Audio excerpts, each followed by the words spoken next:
નમસ્કાર, આજના મુખ્ય સમાચારમાં સ્વાગત છે। નાનકડા હર્ષિલની યાદમાં માનવતાનો સ્પર્શ। ધારાસભ્ય ચૈતન્યસિંહ ઝાલાએ અપાવી 2 લાખની સહાય।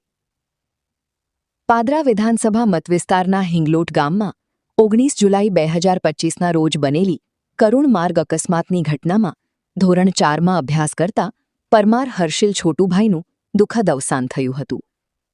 શાળાએથી ઘરે પરત ફરી રહેલા હર્ષિલને અકસ્માત નડતા પરિવાર પર દુઃખનો પહાડ તૂટી પડ્યો હતો અને સમગ્ર ગામમાં શોકની લાગણી પ્રસરી હતી। દીકરાના વિયોગનું દુઃખ કોઈ સહાયથી ભરપાઈ થઈ શકે તેમ નથી, પરંતુ મુશ્કેલ સમયમાં મળતો સહારો પરિવારને હિંમત આપતો હોય છે। રાજ્ય સરકારની વિદ્યાદીપ યોજના હેઠળ માર્ગ અકસ્માતમાં વિદ્યાર્થીનું અવસાન થાય તો તેના પરિવારને આર્થિક સહાય આપવામાં આવે છે। આ યોજનાનો લાભ હર્ષિલના પરિવારને મળે તે માટે પાદરા વિધાનસભાના ધારાસભ્ય ચૈતન્યસિંહ ઝાલા દ્વારા જરૂરી કાર્યવાહી હાથ ધરવામાં આવી હતી, જેના પરિણામે હર્ષિલના પરિવારને વિદ્યાદીપ યોજના અંતર્ગત રૂપિયા 2 લાખની સહાય મંજૂર કરવામાં આવી। હિંગલોટ ગામ ખાતે ધારાસભ્યના હસ્તે પરિવારને સહાયનું ઓર્ડર અર્પણ કરવામાં આવ્યો। આ પ્રસંગે જિલ્લા પંચાયતના સભ્યો, ગામના સરપંચ તથા આગેવાનો ઉપસ્થિત રહ્યા હતા। સહાય મળતા પરિવારજનોમાં સંતોષની લાગણી જોવા મળી હતી।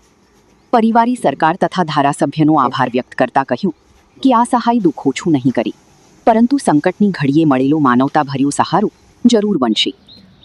ગુજરાત સરકારશ્રીની વિદ્યાદીપ યોજના કે જેમાં માર્ગ અકસ્માતમાં કોઈ વિદ્યાર્થી અવસાન પામે તો તેને સરકાર સહાય કરતી હોય છે। આવો જ એક બનાવ મારા પાદરા વિધાનસભા વિસ્તારમાં હિંગલોટ ગામે બન્યો હતો।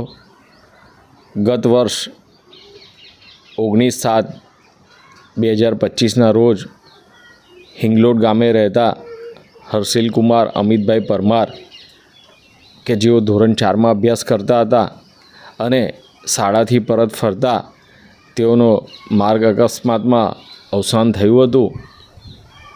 આ અવસાન માટે પરિવારે એમનો દીકરો ખોયો છે અને તેમને સાંત્વના પાઠવી હતી। સાથે જ ગુજરાત સરકારશ્રીની વિદ્યાદીપ યોજના હેઠળ તેમની અરજી અને દરખાસ્ત કરી હતી કે જે આજે મંજૂર થઈને આવી છે અને ગુજરાત સરકારશ્રી દ્વારા રૂપિયા 2 લાખની સહાય એ હર્ષિલ કુમારના પરિવારજનોને કરવામાં આવી છે। આજરોજ તેનો હુકમ હું તેમના પરિવારને આપવા માટે આવ્યો છું અને સરકારશ્રીની જે મદદ છે તે તેમને આજે તેમના પિતા અમિતભાઈ સુધી પહોંચાડી છે। મારા ગામ હિંગલોટ ખાતે જે 1 વર્ષ પહેલાં જે પરમાર હર્ષિલભાઈ જે 4થા ધોરણમાં ભણતો હતો, જે સ્કૂલેથી પરત આવતા તેમનું જે એક્સિડન્ટ થતાં જે મૃત્યુ પામેલ હતા, તેની જાણ ધારાસભ્યને જે તે ટાઈમ પર થઈ હતી અને તેમણે ગુજરાત સરકારમાં આગળ આ વાત પહોંચાડી હતી અને તેના બદલામાં જે છોકરાને જે વળતર મળવા પાત્ર હતું તેનો 2 લાખ રૂપિયાનો ચેક ધારાસભ્યના અથાગ પ્રયત્નથી આ ગરીબ પરિવારને આજરોજ ધારાસભ્યશ્રી દ્વારા આપવામાં આવે છે। તે બદલ ધારાસભ્યશ્રી તથા જિલ્લા પંચાયત સદસ્ય, તાલુકા પંચાયત સદસ્ય તમામનો હું સર્વેનો આભાર માનું છું।